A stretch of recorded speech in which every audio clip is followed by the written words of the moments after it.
Miss Lola Lollipop paced the floor in her kitchen. She was terribly worried. There was very little food in the house, practically no money, and she had a great many mouths to feed.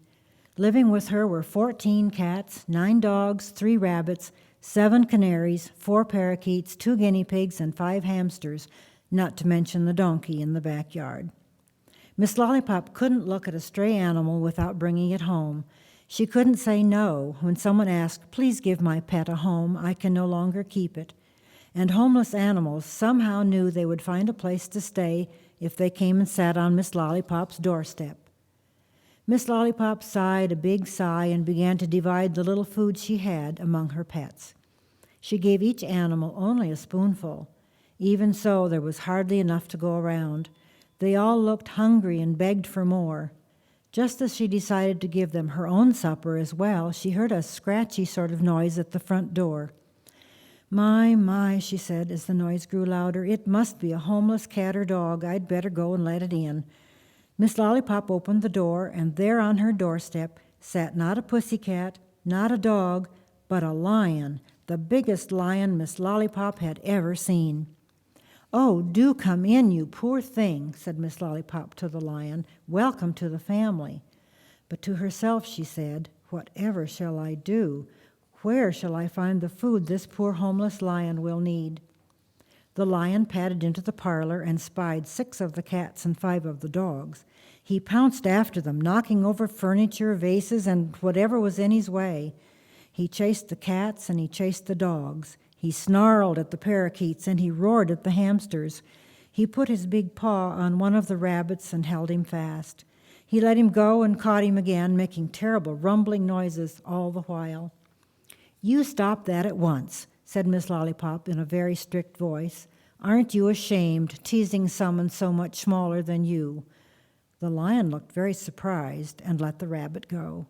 He lay down and did not move, not even when one of the pussycats started playing with the fringe on his tail. "I'll fix you something to eat after you have a bath," said Miss Lollipop. "All pets who come to stay with me must have a bath. That's a rule of the house." She ran the bath water and fetched the scrubbing brush. "Come along now," she said to the lion. But the lion would not budge. He did not look as if he wanted a bath at all. "No use arguing with me," said Miss Lollipop. She pushed and pulled and heaved and shoved until she got the lion into the tub. The lion opened his mouth and showed all his big teeth. He growled in a nasty sort of way, but Miss Lollipop paid no attention. She scrubbed and soaped and washed as if she didn't hear him. She knew how to bring up pets the proper way. She wrapped the lion in a big towel and rubbed him dry. He smelled like rose-scented soap. "I'd better do something about that messy-looking mane of yours. It is disgraceful," said Miss Lollipop. She combed out the lion's mane and tied it with a pretty green ribbon on top to keep the hair from falling in his eyes. "Now you may stay in the parlor and play with the other pets while I fix you something to eat," said Miss Lollipop. She searched the almost empty icebox, but all she could find was her own supper, 2 hamburgers and a little leftover rice. She poured what milk she had left into a saucer and brought the food to the lion on a neat tray. The lion gobbled up the hamburgers and lapped up the milk. He turned his back on the rice and began to slink away. "Finish your rice," said Miss Lollipop. "Finish it at once. We have no food to waste around here." The lion ate the rice, every bit of it. Miss Lollipop sat down in front of the fire. The lion lay down at her feet. He purred a while and was soon fast asleep. But Miss Lollipop could not sleep. She sat all night in the armchair trying to think of a way to earn some money so she could buy food for all her pets and for the lion, too. But she only knew how to care for animals and crochet antimacassars, and nobody wanted to buy antimacassars anymore. Early in the morning, she played with all the pets to make them forget how hungry they were. She was teaching the lion a few tricks when she heard the doorbell.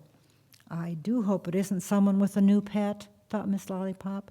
"I simply can't take another one in." There were 5 policemen and a fat man who looked very upset at the door. "We are looking for a fierce lion who escaped from the circus last night. Have you seen him?" asked the policeman. "No, I have not," said Miss Lollipop, But a very nice lion came to my door looking for a home. He is inside playing. I've grown very fond of him already." The fat man and the policeman rushed into Miss Lollipop's house. The lion stood in the parlor door. He began to roar. "Quiet," said Miss Lollipop. "I can't hear my own voice." The lion sat down among the pussycats. He didn't roar. He didn't snarl, not even a little bit. "Jumping catfish," said the fat man. "That lion in your parlor playing with your pussycats is the fiercest lion in my circus, the one no one can tame.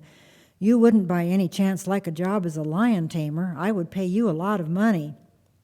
"What nonsense you talk," said Miss Lollipop. "Why, he is the sweetest lion one could hope to meet. I'll come to work for you, though. I need money very much, and I never dreamed I could earn it in such an easy way."